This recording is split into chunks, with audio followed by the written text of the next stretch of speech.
সেদিন অফিসের কাজের জন্য আমি সকাল সকালই বেরিয়ে গেছিলাম। অনেক কাগজপত্র জমা দেওয়ার ছিল, জমি জমা কাজ, বিএলও অফিসে গেছিলাম। ফিরতে ফিরতে অনেকটা রাত হয়ে গেছিল, ওই 8টা 9টার মতো। তো তাতে কি হয়েছে? আরে শোন শোন, এরপরেই তো শুরু। প্রচণ্ড ক্লান্ত ছিলাম। যখন ঘরে ফিরি আর শরীর দিচ্ছিল না। সারাদিন বিএলওর অফিসের লাইনে দাঁড়িয়ে দাঁড়িয়ে অবস্থা খারাপ। রাস্তায় ফিরতে ফিরতে একটা কথাই ভাবছিলাম, কে জানে আর কদিন থাকতে হবে। এখনও কাজ হলো না, আসল কাগজটাই বোধহয় মিস করে গেছি।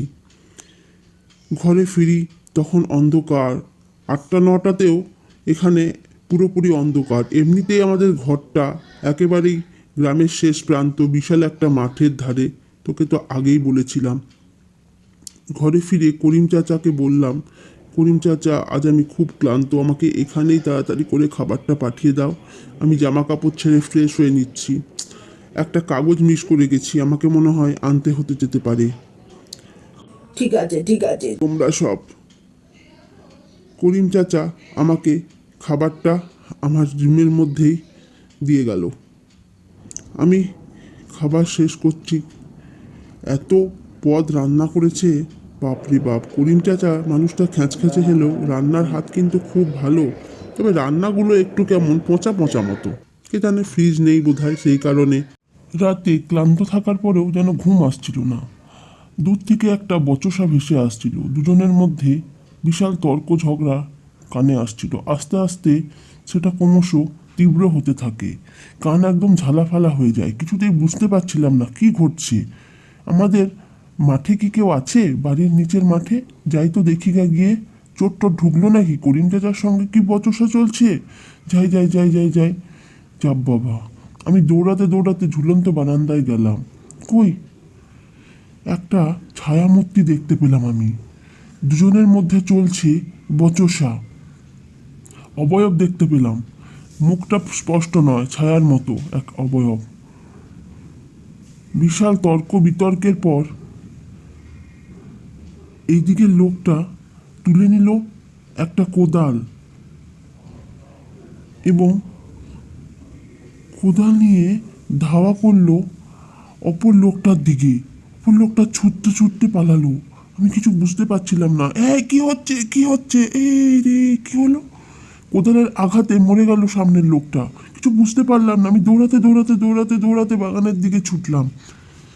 কিন্তু কি, এখানে তো কেউ নেই, পুরো ফাঁকা। একটু আগেই যে সব দেখলাম, আমি চিৎকার করে ডাকতে লাগলাম, করিম চাচা তুমি দেখতে পেয়েছিলে? এখানে একটা লোক আরেকটা লোকের সঙ্গে ঝগড়া করছিল, তুমি দেখতে পেয়েছিলে? কি যে বলো, রাত বিরেতে খেয়ে দিয়ে কাজ নেই। পাগল পাগল, তুমি হলে একটা পাগল। কি? আপনি আমাকে পাগল বললেন? আপনার এত বড় সাহস? হ্যাঁ, আপনি আমাকে পাগল বললেন? তুমি একটা আস্ত পাগল। তবে রে, আমার মাথা ঠিক ছিল না। হাতের সামনে কোদালটা তুললাম এবং করিম চেঁচার পিছনে ছুটতে লাগলাম। ছুটতে ছুটতে ছুটতে কোদালের এক আঘাতে মেরে ফেললাম মানুষটাকে। আরে, আমি কি করলাম? একটু আগে তো এসবই আমি দেখেছিলাম। আমি কি করে ফেললাম? এই ঘটনায় তো একটু আগে আমি দেখেছিলাম। না না না, এখানে থাকা আর ঠিক হবে না। আমাকে পালাতে হবে।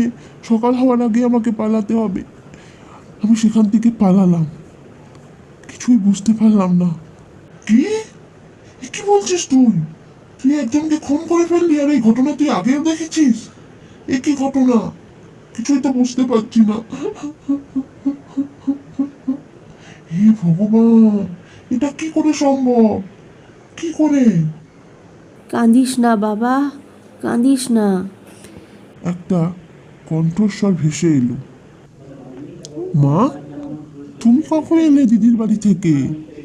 এই মাত্র। তুমি তো দিদির বাড়ি গেছিলে। আরে কাকিমা। আমি তোদের কথা সব শুনেছি বাবা। তুই যা দেখেছিস এসব তুই কিছুই করিসনি। এসব হলো তোর অতীতের পিছুটান, অতীতে ঘটনা যা তুই চোখের সামনে হতে দেখেছিস। তুই কাউকে মারিসনি বাবা।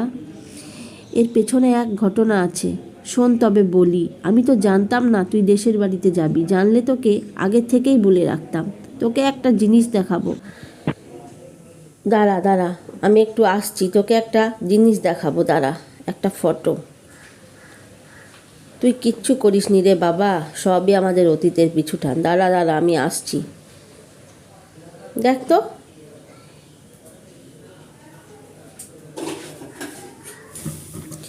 এই ফটোটা তো দাদুর পুরনো ডায়েরিতে ছিল। এই লোকটা কিনা? হ্যাঁ হ্যাঁ হ্যাঁ, এই লোকটাই তো, এই লোকটাই তো। এই ফটোটা তুমি কোথায় পেলে? এই তো করিম চাচা, এই তো করিম চাচা। একেই তো আমি মেরে ফেলেছিলাম, একেই তো আমি দেখেছিলাম। শোন, তুই একে মারিসনি। এটা যা তুই দেখেছিস সবই অতীতে ঘটে যাওয়া ঘটনা, তুই একে মারিসনি বাবা। এ আমাদের বাড়িতে, মানে অনেক আগের কথা, কাজ করত। আমাদের অতি পুরনো ভিত্ত ছিল। তোর বাবার আমলে এর মৃত্যু ঘটে। আমাদের বাড়িরই কেউ একজন একে হত্যা করেছিল, কী কারণে সেসব জানা যায়নি। তবে তারপর থেকেই যেই ওখানে যায় এক বিশেষ তিথিতে এইসব দেখতে পায়। তোর বাবাও দেখেছিল, তোর বাবাও অনেক ভয় পেয়ে গেছিল। পরে তোর দাদুর ট্রাঙ্কে রাখা এক ডায়েরি, তার লেখা চিঠি আর এই ফটোটা থেকে সব জানা যায়। তোর বাবারও ভয় কাটে। আসলে এর আত্মা শান্তি পায়নি। চল বাবা, এর আত্মা যাতে শান্তি পায় তার ব্যবস্থা আমরা করি।